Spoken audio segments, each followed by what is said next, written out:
Hai, saya Tamim Sifle, founder Top Coach Indonesia. Teman-teman, hari ini saya akan berbagi mengenai 7 strategi yang dilakukan oleh para miliarder dunia untuk membuat bisnis mereka lebih besar.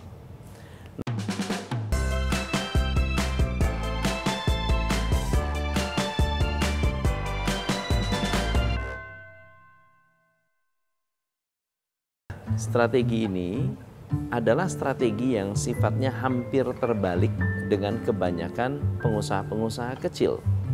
Kalau kita memperhatikan, ada banyak pengusaha besar yang benar-benar mendunia, memiliki karyawan ribuan.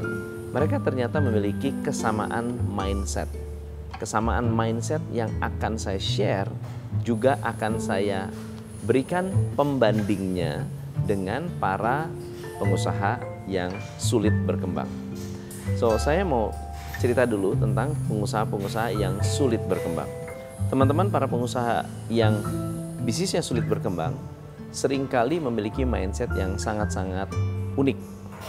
Mindset mereka rata-rata adalah percaya kepada mitos. Salah satu mitos yang dipercayai adalah bahwa bisnis itu tidak bisa ditinggalkan.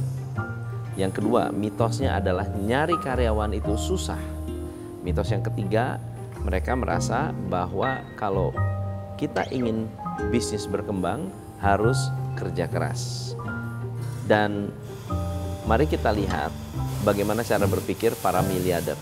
Ini adalah sebuah research yang dilakukan oleh Richard Lee.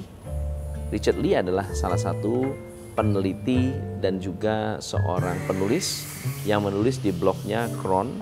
Lalu kemudian beliau menyampaikan atau menggali dan menemukan adanya kesamaan para miliarder besar. Yang pertama, para miliarder dunia merencanakan suksesi. Sementara pengusaha-pengusaha kecil tidak berpikir tentang suksesi. Mereka justru ketakutan untuk berbagi suksesi. Ketakutan kalau perusahaannya direbut orang. Bahkan takut kalau misalnya suatu hari mengajarkan GM atau mengajarkan seorang anak atau bahkan mengajarkan orang yang akan menjadi pengganti, lalu penggantinya ini nanti akan membelot membuka perusahaan sendiri. Teman-teman, memiliki suksesi adalah syarat pertama jika Anda ingin membuat bisnis Anda besar. Kalau Anda terus-menerus yang menjalankan bisnis, Anda terus-menerus yang terlibat operasional, Anda terus yang harus mengontrol, Anda terus yang harus memastikan bahwa proses berjalan dengan benar, berarti tanpa Anda, bisnis Anda berhenti. Nah, bukan hanya kita berpikir tentang cara mensistemasi, tetapi harus ada orang yang menggantikan posisi Anda. Dan itu tidak bisa dicari semalam. Anda tidak bisa mencari suksesi, hari ini Anda memutuskan, lalu bulan depan akan datang.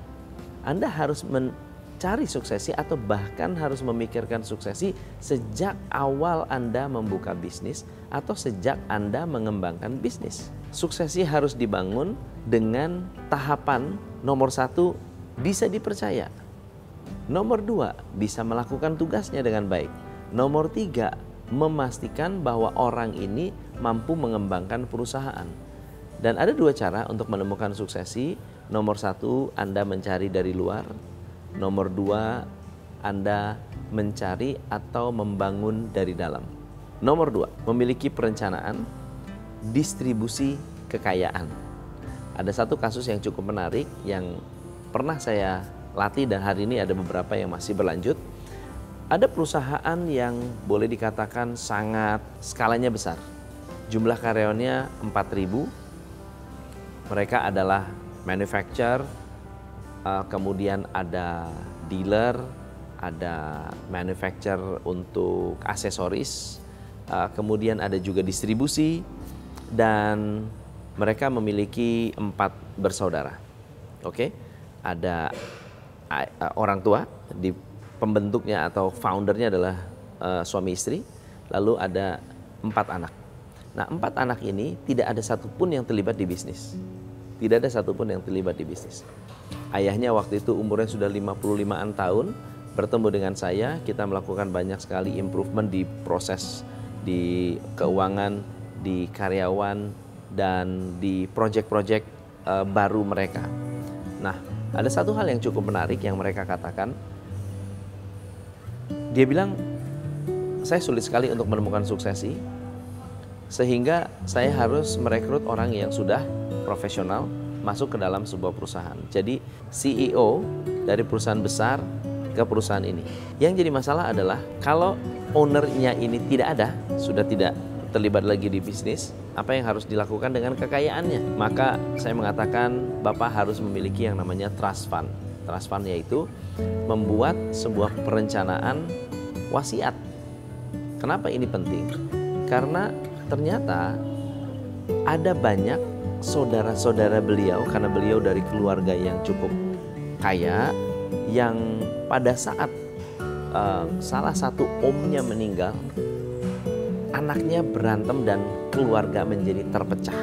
Dan yang menarik adalah omnya ini tidak meninggal di usia lanjut, justru meninggalnya di usia yang relatif muda. 53 tahun sudah meninggal, tetapi tidak pernah ada perencanaan distribusi kekayaan. Nah, saya berbicara dalam hal ini untuk Anda yang sekecil apapun bisnisnya, Anda perlu memikirkan tentang yang namanya menabung atau bahkan menciptakan dana abadi yang suatu hari bisa didistribusikan atau bisa dimanfaatkan pada saat emergency. Ya, contohnya saya set up satu akun yang diisi setiap bulan yang tidak pernah disentuh sama sekali. Dan akun ini dikelola oleh seorang fund manager. Fund manager kerjanya apa? Membuat dana ini tidak mati. Membuat dana ini bisa berkembang, bergerak, bertumbuh, dan akhirnya sampai suatu hari saya membutuhkan atau sampai suatu hari saya ingin mencairkan dana ini available. Dana ini bukan untuk saya, tapi untuk anak-anak saya, untuk cucu-cucu saya. Dan yang menarik adalah saya setup dana ini baru mungkin 2-3 tahunan. Tapi ternyata setelah saya perhatikan, karena rutin setiap bulan saya ambil tanpa mikir, anggap ini adalah sebuah biaya, ternyata dananya menjadi lebih sangat-sangat luar biasa. Kalau hari ini anak saya harus kuliah di Amerika, sangat-sangat lebih dari cukup untuk mendanai seluruh perjalanan sekolah mereka. Dan akhirnya inilah yang saya katakan, wow, ternyata orang kaya tidak salah dalam mengambil sebuah keputusan. Dan akhirnya membuat bisnis mereka juga tidak terganggu. Jadi tidak pernah memikirkan anak saya nanti kalau sekolah gimana, anak saya kalau nanti kuliah gimana. Enggak, dia punya pemikiran untuk perencanaan distribusi kekayaan. Yang ketiga, teman-teman, para konglomerat, para miliarder di dunia, mereka tidak memikirkan bagaimana cara mendapatkan omset saja, tetapi memikirkan sumber dana. Ya, dalam membangun bisnis, growth need cash. Pertumbuhan butuh duit. Kalau Anda mau tumbuh, Anda mau anak Anda tumbuh itu butuh keuangan, butuh dana, butuh makan, butuh ekstra gizi. Sehingga pada saat Anda nanti memiliki yang namanya bisnis, lalu kemudian bisnis Anda mau bertumbuh, pertumbuhan bisnis Anda harus ada ekstra dana. Apakah dana untuk nambah fasilitas, dana untuk misalnya menciptakan pabrik baru, atau untuk menambah karyawan. Ini semua butuh yang namanya capital expenditure, ya, penggunaan modal atau belanja modal. Nah, para konglomerat ini atau para miliarder ini tidak hanya sekedar menabung saja, tetapi juga berpikir bagaimana pada suatu hari ada orang yang mensupport pertumbuhan ini. Sehingga mereka bekerja sama atau bahkan mengembangkan bisnis-bisnis yang cash flow oriented. Misalnya contohnya bisnis retail. Bisnis retail itu cash oriented. Atau bisnis-bisnis perbankan. Perbankan setiap hari pengelolaan uangnya masuk terus. Ya, sehingga suatu saat, suatu hari nanti dengan keuntungannya, dengan profit yang didapatkan dari bisnis tersebut bisa mensupport pertumbuhan bisnis lainnya. Atau misalnya mereka memiliki yang namanya perencanaan untuk go public. Karena pada suatu saat go public itu menjadi sangat perlu untuk semua bisnis karena publik yang akan membantu Anda menambah modal kerja atau modal bisnis Anda. Nah, perencanaan sumber modal ini menjadi sangat-sangat penting. Tidak selalu harus berhutang. Karena banyak sekali bisnis di luar sana yang nggak punya hutang sama sekali. Kalau Anda lihat laporan keuangan Apple hutangnya kecil. Kalau Anda melihat laporan keuangan Microsoft, mereka hutangnya kecil sekali. Oke, so apakah Anda sudah memikirkan sumber dana untuk membuat bisnis Anda berkembang tidak selalu dari hutang? Hindari hutang sejauh mungkin, sepanjang mungkin, selama mungkin. Yang keempat, ini satu hal yang cukup menarik. Kemarin pada saat saya melakukan full year plan bersama tim di Top Coach Indonesia, saya bertemu dengan mantan bos saya. Nah, mantan bos saya adalah yang punya hotelnya. Beliau juga punya transport, punya banyak hal. Dan lalu kemudian, dan saya adalah direkrut langsung oleh beliau. Lalu dia cerita, "Tom, kamu di mana sekarang?" Oh, saya bilang, "Saya lagi meeting nih sama tim." "Wah, hebat ya, luar biasa. Karyawan kamu berapa?" Saya bilang, "Karyawan saya ada sekitar 50-an lah, dengan beberapa bidang, ya, ada beberapa bisnis, kira-kira 50-an lah Pak. Kalau di internal kita sekitar 15, kalau di lembaga keuangan sekitar 15-an lebih, hampir 20, lalu ada di radio dan seterusnya dan seterusnya." Dia bilang, "Wah, kamu perkembangan bisnis bagaimana sekarang?" Saya justru tanya balik, "Bapak gimana Pak? Saya mau dong Pak diajarin gimana caranya ngembangin bisnis." Karena beliau bisnisnya udah triliunan, jadi senang banget untuk bisa sharing dengan beliau. Dia mengatakan satu hal, "Kalau kamu mau bisnis besar cepat, butuh modal. Tapi kalau mau bisnis bertahan lama, butuh culture, butuh corporate culture. Untuk membangun corporate culture, kamu harus sering berbagi pengalaman." Dan ini terbalik dari banyak pengusaha di luar sana. Pengusaha-pengusaha kecil, kalau kita lihat nomor satu, tidak mau berbagi suksesi. Nomor dua, mereka mencari sumber dana saat dibutuhkan, bukan merencanakan sumber dana. Nomor tiga adalah mereka merencanakan sumber dana, lalu kemudian tidak mendistribusikan kekayaan. Mereka nyimpen uang sendiri, jangan sampai ada orang yang tahu. Tetapi yang keempat ini adalah mereka memiliki mindset berbagi pengalaman itu adalah rahasia. Takut banget bagi-bagi pengalaman. Ada dua kemungkinan lah. Mungkin takut, ada yang dengar, atau bisa jadi karena malu. Tetapi ternyata pengalaman kita yang dibagikan ke karyawan, yang dibagikan ke customer, yang dibagikan ke media adalah salah satu cara untuk membangun culture. Karena di balik pengalaman Anda ada etos, ada mental, ada mindset, ada semangat yang bisa ditularkan ke semua karyawan Anda. Dan menurut saya sangat-sangat powerful. 5, miliarder di luar sana sangat-sangat senang melihat orang lain berkembang. Jadi mereka tidak hanya sekedar berbagi pengalaman. Yang kelima ini mengajarkan, membantu orang lain untuk sukses. Ada yang membantu dengan cara mendanai pendidikan, mendanai sekolah. Ada juga yang memang membantu dengan bersedekah. Ada yang membantu dengan cara mengajar di universitas-universitas tanpa mau dibayar. Ada juga yang dengan sangat-sangat senang hati membuka kelas-kelas yang bisa diakses oleh orang-orang yang membutuhkan, lalu kemudian bisa belajar langsung dari mereka. Salah satu orang yang saya tahu, orang yang saya kenal adalah Pak Hermanto.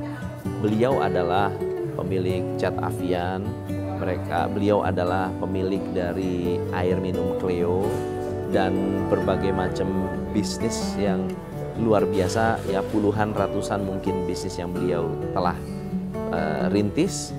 Dan beliau cerita ke saya, Tom, saya itu punya semangat untuk ingin berbagi. Saya mau berbagi itu dengan cara membina orang-orang yang miskin lalu diajarkan bisnis. Coba bayangkan. Orang sesibuk beliau sibuk mencari orang yang mau diajarin. Dan yang luar biasa adalah dari sekian banyak orang yang diajarkan, yang jadi udah pastinya tidak banyak. Kenapa? Karena ada orang yang tidak bersyukur, ada orang yang tidak suka, ada orang yang tidak bakat, dan seterusnya. Tetapi yang jadi ada juga. Lalu dia bilang begini, Coach, daripada saya mengajarkan orang satu-satu, rasanya kayaknya tidak leverage. Jadi saya sudah niat untuk melakukan sesuatu yang luar biasa. Yaitu apa? Beliau ingin mengajarkan lebih banyak orang. Mungkin dengan cara mendirikan yayasan, mendirikan sekolah, mendirikan apapun. Yang pasti adalah ingin berbagi. Nah teman-teman, Anda kalau punya semangat ingin berbagi saja sudah menghasilkan kekayaan. Berbagi saja. Apalagi kalau berbagi dalam skala yang masif. Jadi teman-teman, jangan takut berbagi, jangan takut bersedekah. Sedekah itu akan menghasilkan berlipat-lipat dari apa yang kita keluarkan. Karena sedekah membuka pintu rezeki yang lebih besar, yang lebih luas, yang lebih seru. Keenam ya. Yang keenam adalah tidak ada satupun juga para pengusaha yang sukses dan kaya raya yang tidak punya misi yang besar. Ini kebalikan dari banyak pengusaha UKM. Kalau ditanya, seringkali saya tanya, ibu bisnis ini tujuannya apa? Ya saya mah dek hanya buat makan. Ya saya mah dek asal bisa nyekolahin anak. Saya mah dek asal bisa bayar utang-utang. Kalau Anda misinya seperti itu, Anda sudah bisa bayar hutang, maka bisnis Anda tidak akan tambah besar. Kalau Anda bilang, asal bisa untuk makan, berarti setelah makan tercukupi, bisnisnya tidak akan lebih besar daripada itu. Nah, bisnis-bisnis orang kaya di mana-mana mereka memiliki misi yang sangat-sangat besar. Steve Jobs, misinya adalah to put a dent in the universe.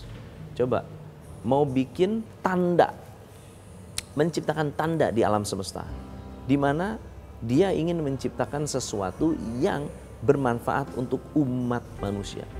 Microsoft visinya bukan menjadi perusahaan terbaik di dunia, enggak. To put a computer in every home. Ya, memiliki misi di mana menaruh komputer di setiap rumah tangga. Coba kalau Anda punya RT, RW, berapa jumlah rumah di sana? Lalu berapa banyak orang yang tidak punya komputer hari ini? Kalau Microsoft bilang, saya ini bisnis yang penting bisa makan, kita nggak akan ketemu dengan Bill Gates. Ya, Starbucks memiliki misi one cup, one neighborhood at a time. Jadi dia sangat-sangat mengutamakan kualitas untuk menciptakan lingkungan. Jadi bukan hanya sekedar jualan kopi, tapi ingin menciptakan sebuah community. Bisnis besar, bisnis hebat, punya misi besar. Apa misi Anda? Tulis komen di bawah ini. Yang ketujuh, teman-teman, semua orang sukses, kaya raya, mereka fokus satu hal, yaitu meneruskan nilai-nilai kehidupan. Mengajarkan nilai-nilai kehidupan. Ada satu analisa dari Gallup, ada sekitar 192 perusahaan dari 32 negara. Perusahaan ini memfokuskan kepada culture, memfokuskan kepada nilai-nilai yang ditularkan oleh business owner ini. Dan ternyata dari semua perusahaan yang diteliti, perusahaan yang fokus pada uang memiliki customer retention yang lebih rendah, karyawan keluar masuk lebih tinggi. Bisnis-bisnis yang fokus pada culture memiliki retention karyawan yang lebih tinggi, tetapi customernya juga lebih banyak bertahan. Dan ini menunjukkan suatu pelajaran di mana bisnis Anda kalau ingin besar, fokuskan kepada budaya. Budaya mulai dari ownernya, budaya mulai dari kita. Ada orang bernama Sheila Barry Driscoll. Ini adalah orang yang bekerja untuk keluarga kaya, kerja dengan keluarga kaya. Apa yang diajarkan nomor satu oleh keluarga kaya? Dia mengatakan begini, anak-anak keluarga kaya nomor satu diajarkan cara berbagi. Dan ini adalah salah satu cara yang membuat orang-orang kaya tambah kaya, karena tidak takut investasi. Karena buat mereka berbagi adalah investasi. Investasi untuk menyentuh hati orang, investasi untuk membangun kekayaan, investasi untuk mengembangkan bisnis dengan lebih besar lagi. Mereka diajarkan yang kedua adalah menempatkan orang lain lebih dulu daripada diri sendiri. Saya pernah ketemu dengan keluarga konglomerat kaya raya, kaya banget. Yang aneh luar biasa adalah saya duduk, saya diterima, saya dilayani. Saya dilayani. Makan tuh diambilin. Om, ini kebetulan karena papanya adalah klien saya. Om, baik banget, sopan banget, tidak mementingkan diri, melayani luar biasa. Bayangin, salaman aja, salaman ini udah gede nih, anak ini sudah lulus kuliah, salaman sama saya, cium tangan. Yang luar biasa adalah saya tanya, ini Bapak ngajarinnya gimana? Mengajarkan nilai-nilai luhur, sopan santun dan ramah tamah, tetapi caranya gimana? Lewat berbagi, lewat bersedekah, lewat melayani orang lebih banyak lagi. Dia bilang entrepreneurship adalah menyelesaikan masalah banyak orang yang kita upayakan supaya banyak orang bisa menikmati. Bukan agar kita menikmati. Karena banyak orang menikmati, kita dapat keuntungan dalam perjalanan membantu banyak orang. So itu adalah 7 hal yang bisa membuat Anda sukses kaya raya, meniru pola pikir miliarder kelas dunia. Saya Tom MC Fle, salam pencerahan.